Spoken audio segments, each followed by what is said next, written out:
गेल्या काही वर्षांपासून कांद्याला किमान सरासरीप्रमाणे दर मिळाले आहेत। ऊसाच्या पाठोपाठ कांदा हे सर्वात मोठे नगदी पीक आहे। त्यामुळे कांदा पिकातून नाही तर कांदा बियाणातूनही उत्पन्न मिळवण्याचा शेतकऱ्यांचा प्रयत्न राहिलाय। शिवाय हा शेतकऱ्यांचा प्रयोग यशस्वी होताना दिसतोय। यंदाच्या हंगामात लागवड झालेल्या कांदा बीजोत्पादनाच्या क्षेत्रात पिकांवर गेंद पडलेले आहेत। मात्र ढगाळ वातावरणामुळे सध्या गेंदावर मोठ्या प्रमाणात अळीचा प्रादुर्भाव झाल्याने बीजोत्पादन योग्य पद्धतीने होणार की नाही याबाबत शेतकऱ्यांच्या मनात शंका उपस्थित झाली आहे। मात्र वेळीच्या अळीचा बंदोबस्त केला तर शेतकऱ्यांच्या उत्पन्नात वाढ होणार आहे। यंदा कांदा बीजोत्पादनाचा प्रयोग अनेक शेतकऱ्यांनी केला असून त्याचा फायदा कसा होतो हे पाहावं लागेल। आतापर्यंत कांदा लागवड म्हटलं की विकते बियाणे आणि त्याची लागवड इथपर्यंत सर्व काही होतं, पण वाढती मागणी पाहता शेतकरीच कांदा बीजोत्पादन करून बियाणे निर्मित करू लागलाय। यामुळे घरगुती कांद्याची लागवड तर होतेच, पण 3000 किलो प्रमाणे बियाणालाही दर मिळत आहे। त्यामुळे अनेक शेतकरी केवळ बीजोत्पादन करून बियाणातून उत्पन्नाचं साधन बनवलंय। यंदाच्या हंगामात तर बियाणे कंपन्यांनी शेतकऱ्यांसोबत करार देखील केले आहेत।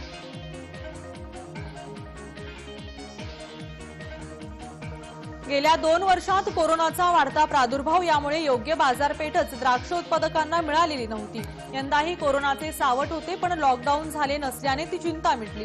पण निसर्गाच्या लहरीपणाचा असा परिणाम झालाय की द्राक्ष उत्पादक पुरेसे होते की नाही अशी स्थिती आहे।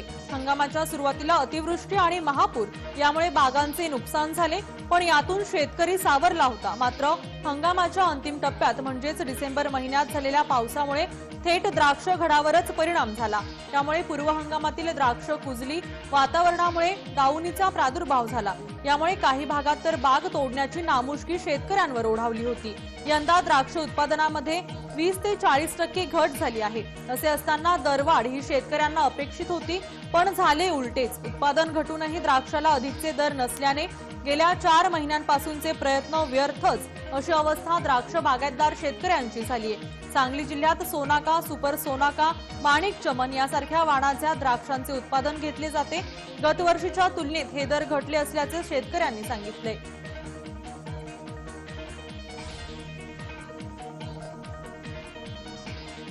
जालना जिल्ह्यात जसे तुती लागवडीचे क्षेत्र वाढत गेले त्यानुसार शेतकऱ्यांना बाजारपेठही उपलब्ध करून देण्यात आली।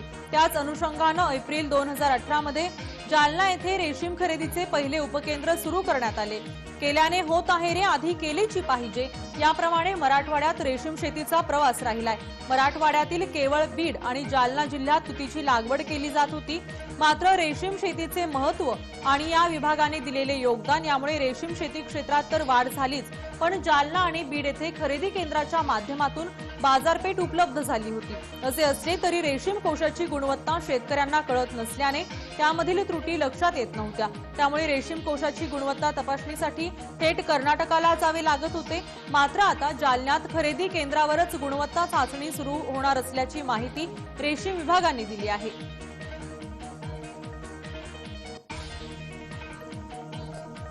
काळाच्या ओघात हळदीच्या क्षेत्रात पुन्हा वाढ होत आहे। मात्र वाढत्या क्षेत्राबरोबरच उत्पादन वाढण्यासाठी राज्य सरकारकडून प्रयत्न केले जात आहेत। यामध्ये हळद लागवडीपासून प्रक्रिया आणि त्यानंतर निर्यातीसाठी येणाऱ्या अडचणी सोडवण्यासाठी हळद संशोधन आणि प्रक्रिया उद्योग धोरण निश्चित करण्यासाठी एक समिती नेमली आहे।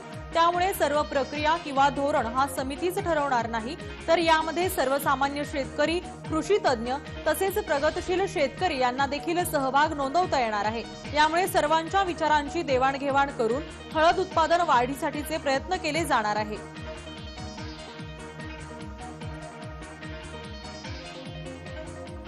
गेल्या वर्षभरापासून शेतकरी कधी आसमानी तर कधी सुलतानी संकटांचा सामना करीत आहे। गतवर्षी खरीप हंगामात अतिवृष्टी आणि सततच्या पावसामुळे पिकांचे न भरून निघणारे नुकसान झाले होते, तर रब्बी हंगामात मुबलक प्रमाणात पाणी असून विद्युत पुरवठा खंडित झाल्याने पिकांचं नुकसान होत असून याचा परिणाम थेट उत्पादनावर होणार आहे। हे आसमानी आणि सुलतानी संकट कायम असताना आता आगामी खरीपात शेतकऱ्यांसमोर नवीनच संकट उभं राहतंय। सध्याच्या युद्धजन्य परिस्थितीमुळे रशियामधून होणारा खताच्या पुरवठ्यावर प्रश्नचिन्ह निर्माण झाले। यामुळे दरात दुपटीने वाढ झाली आहे। भारत सरकारला आता नव्या पर्यायांचा शोध घेतल्याशिवाय दुसरा मार्ग नाहीये। खरीपातील खताचा प्रश्न मिटवण्यासाठी आतापासूनच खताची आयात केली तरच गरज भागणार आहे, अन्यथा याचा परिणाम थेट उत्पादनावर होणार।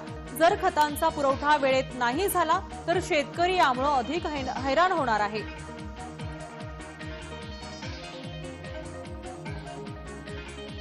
सध्या उन्हाच्या झळा अधिक तीव्र होत असल्याने बाहेर तोंडही काढू वाटत नाही अशी परिस्थिती आहे।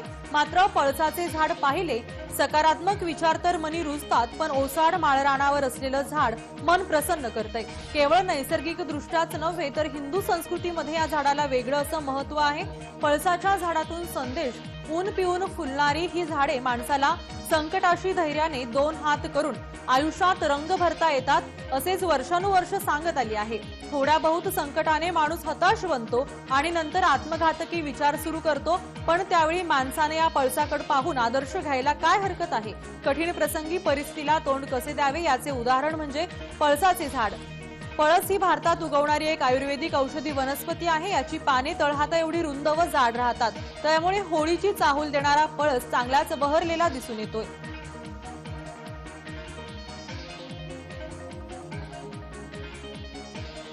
औरंगाबाद जिल्ह्यातील अनिल शेळके यांनी गोपालन सुरू केले। 3.5 एकर शेतीतून फारसे हाती लागत नव्हते, अशा वेळी लाखांचे कर्ज घेऊन कुंभेफळ येथील आपल्या गावी सातत्य ठेवून नफ्यातून भांडवल वृद्धी केली। दूध संकलन प्रक्रिया पदार्थांच्या उत्पादनाद्वारे व्यवसाय वृद्धी केली। आज महिन्याला 5 लाखांची उलाढाल करून घर व शेतात त्यांनी आर्थिक सक्षमता आणली आहे। 5 दिवसांच्या प्रशिक्षणातून बरीच माहिती झाली। सुरुवातीला भांडवल काहीच नव्हते, सुमारे 20 लाख रुपयांचे कर्ज बँक ऑफ इंडियाकडून घेत मुक्त गोठा व शेड उभारले। दिवसाला 10 ते 12 लिटर दूध देऊ शकणाऱ्या 9 HF गायी खरेदी केल्या। स्थानिक संघाला दूध पुरवठा सुरू केला। खरेदी व गोठ्यात पैदास अशी टप्प्याटप्प्याने गायींची एकूण संख्या 30 वर पोहोचली। यातील निम्मी संख्या ही गोठ्यातील पैदाशीची आहे। अनिल तुळशीराम शेळके हे अल्पभूधारक शेतकरी आहे। त्यांची 2 ठिकाणी मिळून सुमारे 3.5 एकर शेती आहे। त्यामुळे दूध उत्पादक प्रक्रियेतून त्यांनी आत्मनिर्भरतेकडे वाटचाल केली आहे।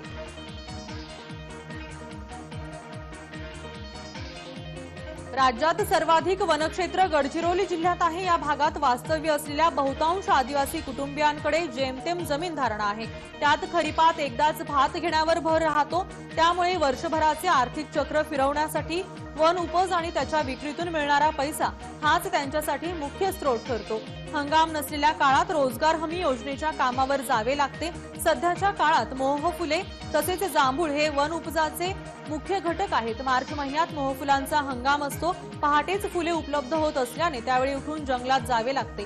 परिणामी बहुतांश गावात पहाटेची लगबग दिसून येते, त्यामुळे आदिवासींचे अर्थकारण हा जांभूळ उंचावतोय।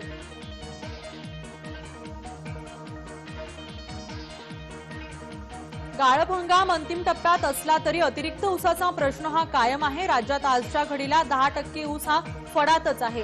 ही पडती बाजू असली तरी साखर उत्पादनात महाराष्ट्राने आपले पहिल्या क्रमांकाचे स्थान कायम ठेवलंय।